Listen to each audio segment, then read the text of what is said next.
The latest with Syracuse's depth chart. Let's break it all down.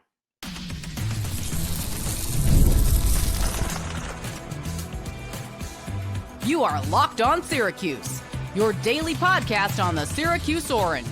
Part of the Locked On Podcast Network, your team every day.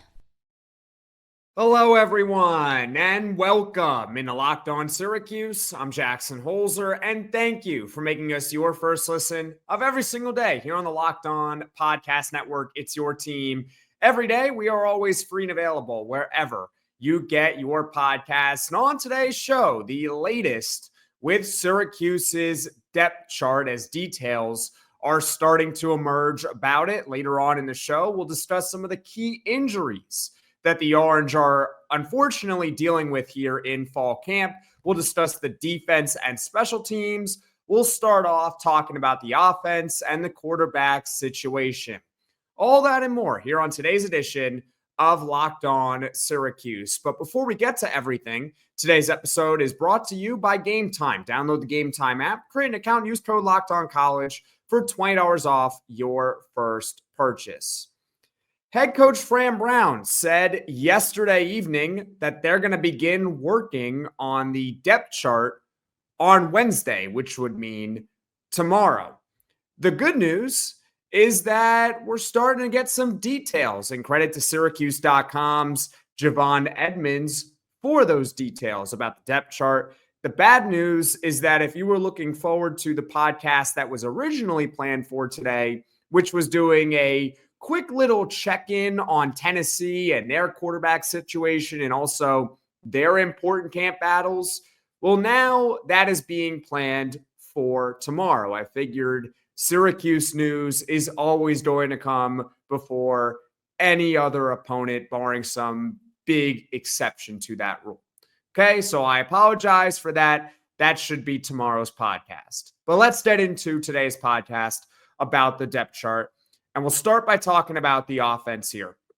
And as far as the details that are starting to come out, it doesn't seem like much is all that surprising with the depth chart.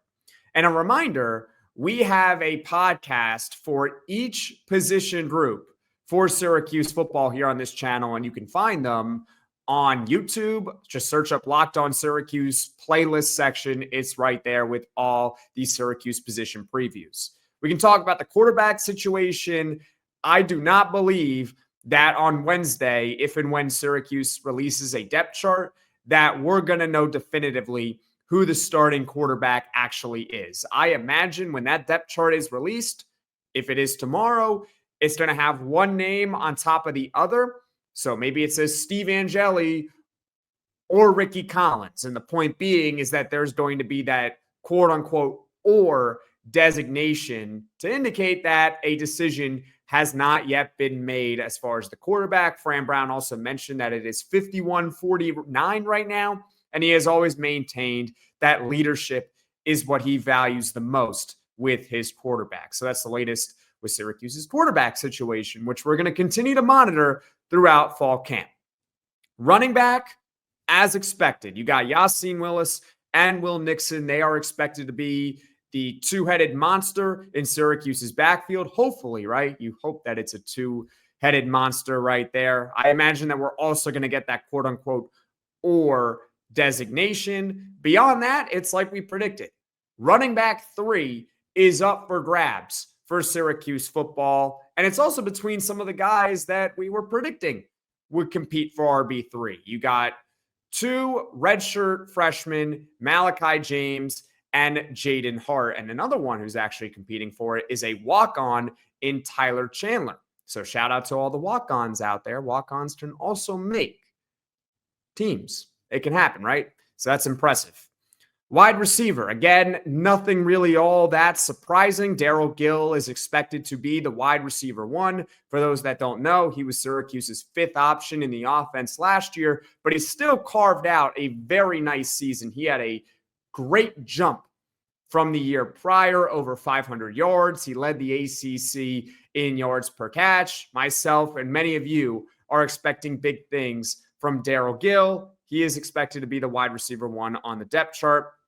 But the staff is still trying to figure out where they're going to use Johntay Cook. Where are they going to put Johntay Cook? There's no question that he is one of the two best wide receivers on Syracuse football. But is he going to be lined up in the slot as the direct replacement to Trevor Pena? Or is he going to be on the opposite side on the outside with Daryl Gill? Which one is it going to be? And I've maintained this ever since Syracuse was rumored to be getting Johntay Cook, that an outside wide receiver is more valuable than a slot receiver. It's harder to play the outside than it is to play the slot. Johntay Cook is someone that can do both. That is what the scouting reports out there say about him. So ideally, you would want him to be an outside wide receiver. Having said that, if Syracuse feels it's best to put him in the slot because they don't know who is going to be the slot receiver if it's not Johntay Cook, then perhaps they go that route, which leaves us to this. There is still a competition outside of Johntay Cook for that other wide receiver spot. You can call it wide receiver 3. You can call it number 2 outside wide receiver.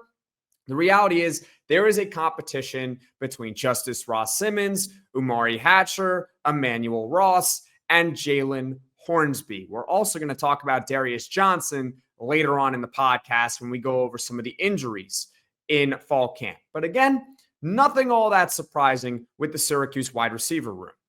Tight end, as Fran Brown said at ACC Media Day, Dan Villari is going to be given that title as the starting tight end.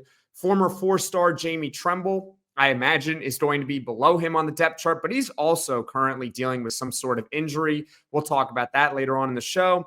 The third tight end is, like we predicted, David Clement, who we're all hoping can take a big leap this upcoming season. Offensive line. So we've touched on pretty much every position group except for the offensive line here on the show so far. It remains a mystery. We don't necessarily know who definitively is going to start. There are 10 offensive linemen reportedly that have gotten reps with the starters on offense. And we covered 9 of them in the offensive line preview podcast. We got 9 of the 10, but we left out one key player, and it is a true freshman in Byron Washington. So I apologize for that. Left him out of the offensive line preview podcast, but don't worry. I'll talk about him briefly now. He is a 3-star guard or tackle out of Texas. Again, a true freshman. The Syracuse website has Byron Washington listed at 6'7". That's pretty tall. 400 pounds. Talk about beef. No wonder why Byron Washington has a chance to legitimately play as a true freshman, because with him, size is not a problem. Now, what's his technique like? What's his foot speed like? Can he adjust to the college game? Those are different questions. But oftentimes, with any position in football, when you are making that significant jump, even like middle school to high school to college to the NFL, oftentimes the players, when they get to that next level, they have to add on more weight. In the case of Byron Washington, you can make the argument he actually probably has to lose a little bit of weight. 400 pounds is massive. But he is that 10th offensive lineman. And just a reminder, in football, only 5 offensive linemen on the field at any given time. I guess you can use different formations. So you have 6, 7 offensive linemen on the field, especially if you're down by the goal line. 5 offensive linemen in the game, and 10 of them have gotten reps as starters. So what do you think about the projected depth chart for Syracuse football in general on offense? Feel free to comment right now in the comment section below. And of course, we'll continue to monitor and update it throughout fall camp. Now coming up, we'll discuss the defense and special teams. So stick with me here on Locked On Syracuse. We've all been there, logging on early and waiting forever for concert tickets to go on sale, only to lose your spot for a show you've been dying to see. And live music should be about making memories, not dealing with the stress of ticket shopping. That's where Game Time comes in. Game Time makes getting concert tickets faster and easier than ever. Prices actually drop as it gets closer to showtime, and you could save up to 60% off with their killer last-minute deals. Tired of endless scrolling trying to find the best deal? Game Time's Zone Deals pick the best seats in your section for you. Take the guesswork out of buying concert and show tickets with Game Time. Download the Game Time app, create an account, and use code LOCKEDONCollege for $20 off your first purchase. Terms apply. Again, create an account, redeem code LOCKEDONCollege, LOCKEDONCOLLEGE for $20 off. Download the Game Time app today. Last minute tickets, lowest price, guaranteed. This is Locked On Syracuse. I'm Jackson Holzer. Let's continue talking about some of the details that are coming out about Syracuse's depth chart for the 2025 college football season. And a reminder, we are less than 3 weeks away. Saturday, August 30th, Syracuse travels down to Atlanta, Georgia to take on the Tennessee Volunteers. Neutral site game at noon Eastern. Obviously, we are all so excited for the start of Syracuse football season. And who is going to be on defense? And who is going to be on special teams? Let's talk about it right now. Again, with the defense, nothing all that surprising, but we are starting to get some answers with it. And really, it comes from the secondary. We pretty much know who the main guys are going to be, who are the starters, right? It's 5 players. The safeties, you got Duce, Chestnut, and Devin Grant. Both have experience playing multiple positions across college football over the years. Devin Grant, actually, if you go back and you check the depth chart for week 1 against Ohio, Devin Grant was actually a corner for Syracuse football. And Duce Chestnut, we know he has been a corner at Syracuse football. These two are expected to be the 2 big leaders for Syracuse in the secondary. And on the defense in general, they're going to start. Corners, we know them. Demetrius Samuel Jr., a 4-star true freshman, probably going to be the cornerback 1. Davien Kerr, this is an answer we just got, is expected to be the 5th defensive back. He is going to be the starting nickel back for Syracuse football. That's what Fran Brown said, which means who's going to be the other corner? Well, it is Chris Peel, the Georgia transfer entering his 3rd season of college football. Didn't see a ton of opportunities at Georgia, but hey, it's Georgia. You can't really hold that against a guy like Chris Peel. Let's give him a shot here at Syracuse where he's going to see a lot more playing time. And who knows, sometimes those guys turn out to be really, really good. We just saw last year with Jackson Meeks. And Jackson Meeks was not a 4-star recruit over at Georgia. Jackson Meeks, the wide receiver, was a 3-star recruit, spent 3 years, I believe, at Georgia. Maybe it was 4 years. I don't remember off the top of my head. Sorry.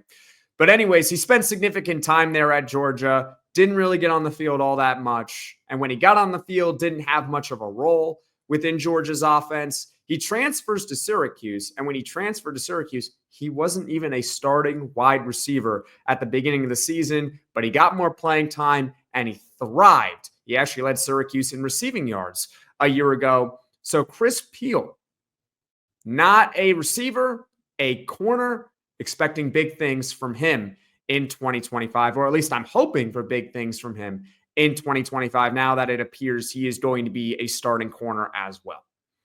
As far as the defensive line, the update is that Kevin Jobity is not going to be a defensive end. He's going to be an interior defensive lineman. I did say on that defensive line podcast, it is tricky trying to forecast where some of these guys are going to play. That is a mistake I made with Kevin Jobity, originally naming him as a defensive end.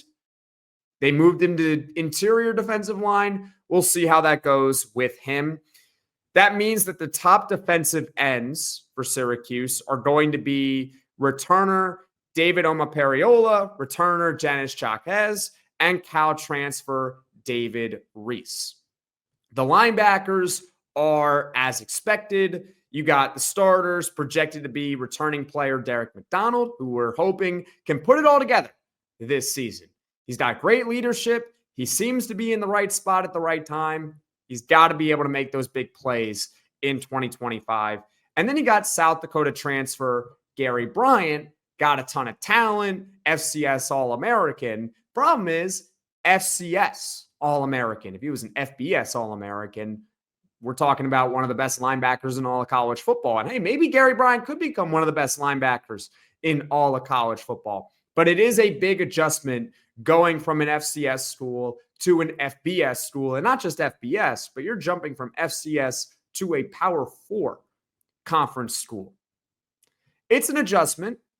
I'm not sitting here saying that Gary Bryant is going to be bad. Gary Bryant's going to stink. That's not what I'm saying. But FCS, let's see how he makes that transition, especially in week 1, where he's getting thrown right into the fire against the Tennessee Volunteers. We'll see what happens, right? But it can be done.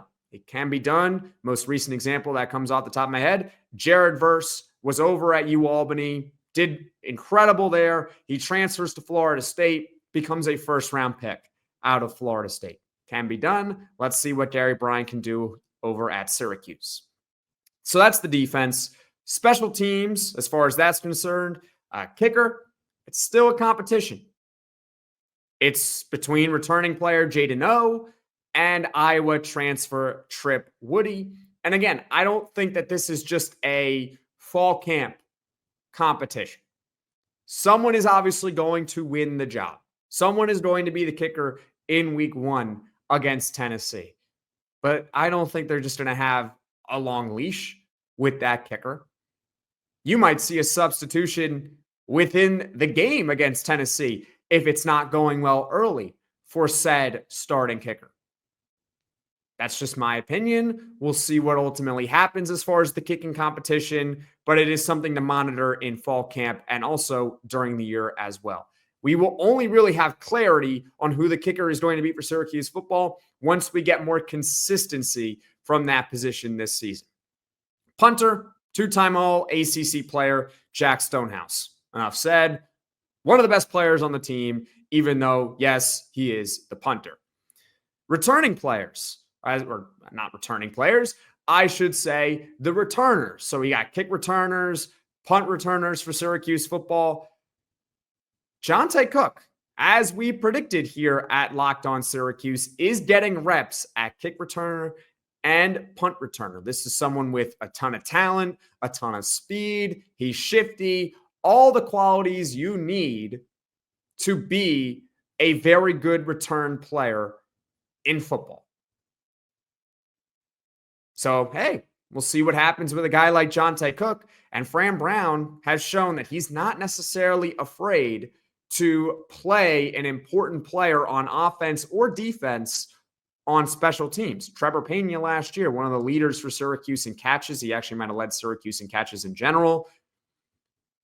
He was on special teams as the primary punt returner for Syracuse football. So why not a guy like Johntay Cook? The other ones, Davien Kerr and Will Nixon. Some others that are getting reps are a couple of walk-ons, Nick Armitano and Bradley Chandler. So it doesn't seem like Yasin Willis is getting many reps as a return player for Syracuse football. Last year, he was one of the primary kick returners for the Orange.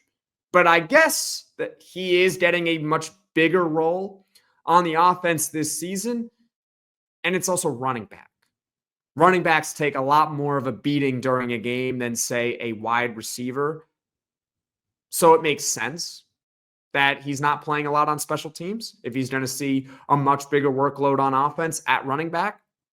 But it's interesting that no Malachi James was mentioned. And he's got track speed. And he might be the fastest player on Syracuse football. Why was he not really listed for special teams?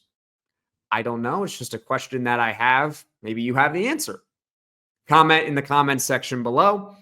But that is the projected defense and special teams, some of the key details that are emerging from fall camp. Comment your thoughts on the depth chart for the Orange in the comments section below. Now coming up, it's the unfortunate part of the sports in general. We got to talk about some of the injuries that are being reported at fall camp for Syracuse and some pretty big ones. So stick with me here at Locked On Syracuse.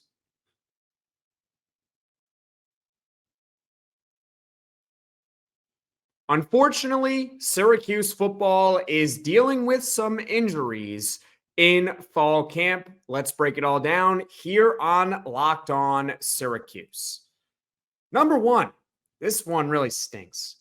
You got Darius Johnson, 5'10", 180-pound, 3-star true freshman. He has a fractured right fibula. That is a broken leg in layman's terms. The injury is expected to sideline him for about 5 weeks. So if you do some math, that's going to keep him out till around mid to late September. That means he will most likely miss the first 3 games of the season, which are Tennessee, UConn, and Colgate. I'd imagine that the earliest we would see Darius Johnson, if he can recover in that 5-week time frame, is September 20th at Clemson. This one sucks because really the long-term development here, Darius Johnson actually was someone who could see the field as a true freshman. I think he could. He was running with the 2s and the 3s in fall camp.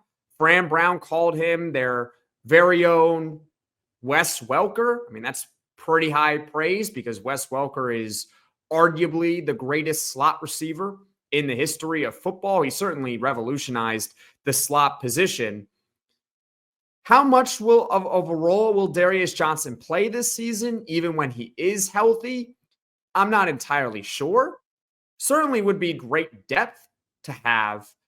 And I do think that if he can recover from this injury, we will see him on the field. It just stinks because, hey, long-term development, that's 5 weeks that he now has to deal with trying to rehab his broken leg instead of trying to get better. So overall, we wish him nothing but the best and a speedy recovery. Then you got Julian McFadden, 5'11", 170-pound, 3-star true freshman. He's got a broken collarbone. He is unfortunately out for the season. There's no way to sugarcoat this. It really stinks for a guy like Julian McFadden. He's got tremendous speed. He ran a 10.79 100-meter dash, according to 24/7 Sports. That equates to roughly a 4.5 40-yard dash. Don't worry, I'm not that smart. I had to look it up on some service to try to find some sort of conversion, what a 100-meter dash time would look like as a 40-yard dash. Hey, 4.5 speed for a true freshman is pretty nice. According to head coach Fran Brown, McFadden will use the time to obviously rehab the injury, but also gain some weight. Again, that is very, very common for true freshmen in college football. Austin Collins, 6'3", 305-pound Louisville transfer. Collins was reportedly seen wearing a boot yesterday. Fran Brown was not asked specifically about that injury. Hopefully this is minor for Austin Collins. Hopefully it's just precaution that he is wearing a boot. It's not all that uncommon for players to wear a boot. He's going to be an important part of the offense if he's healthy. Right now he projects to be the starting center for Syracuse football. And if it's not him, well, who is it going to be? I guess we'll find out if this is something that continues to linger for Austin Collins. Some other injuries to monitor with Syracuse football. You got Jamie Tremble, leg spasms. Fran Brown said it is not major, which is huge. We are hoping that Jamie Tremble can take a significant step forward with his development in year 2 as a former four-star tight end in 2024.